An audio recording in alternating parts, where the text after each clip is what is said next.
দেখো কালকের ভিডিওটাতে যে ভেরিফিকেশনটা ছোটো যে ভেরিফিকেশনটা দেখেছিলাম, যেটাতে মুরগি লড়াই হবে উন্মুক্ত হবে, মানে কোনো টিকিট ছাড়া, এই দেখো চালু হয়ে গেছে। এখানে একটা জোয়ার আসর বসেছে, ওই যে প্রতিটা টেন্টের নিচে কিন্তু জোয়ার আসর বসেছে। এই দেখো মেলা কিন্তু আজকে 14 তারিখ, আজকে কিন্তু পুরোপুরি রেডি মেলা, এবং সম্পূর্ণ মেলা কিন্তু কালকে চালু হবে। আজকেও চালু রয়েছে, এই যে ওখানে মুরগি লড়াই চলছে। বড় বড় সাইজের সব আসিল মুরগি বাঁধা রয়েছে, মুরগি তো নয় মোরগ। দেখো সাইজগুলো দেখো, 5 কেজির উপরেই কিন্তু সব ওজন হবে। এই যে এইগুলো দেখো, প্রতিটা টেবিলে এই যে কলা দেওয়া রয়েছে, এই সমস্ত টেবিলে দেওয়া চলছে। স্থানীয় ল্যাঙ্গুয়েজে সাইনবোর্ড লেখা রয়েছে, ব্যানার লেখা রয়েছে, তো ওটা তো আমি পড়তে পারি না।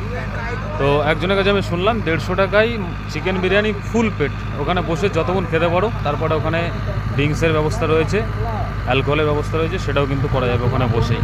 দেখো সব কিন্তু এই যে এক একটা ঝালটের তলায়, এক একটা টেন্টের তলায় কিন্তু সব জুয়ো চলছে। আর এই ঘরটাতে 3 তাস চলছে ফ্ল্যাশ। এইসব স্টলগুলোতে সব কিন্তু বিরিয়ানি বিক্রি চলছে, সব বিরিয়ানি মানে ঝমাঝম, এখানে রেডিমেড বিরিয়ানি রান্না হচ্ছে, ওই যে বড় বড় সব হান্ডি। আর এখানে কিন্তু সেল আউট হয়ে যাচ্ছে। এইখানে দর্শকের উপস্থিতিটা দেখো, আজকে শুধু উদ্বোধনী হচ্ছে, তাতে আজকে এরকম পরিস্থিতি। তো কালকে সম্পূর্ণ মেলা হবে, কালকে কেমন পরিস্থিতি হবে এখানে জনগণের। আর ওইখানে একটা এলইডি ডিসপ্লে, কোনো একটা এলইডি ডিসপ্লে রয়েছে, মাঝখানে কিন্তু মুরগি লড়াইয়ের জন্য মুরগি রেডি করা হচ্ছে।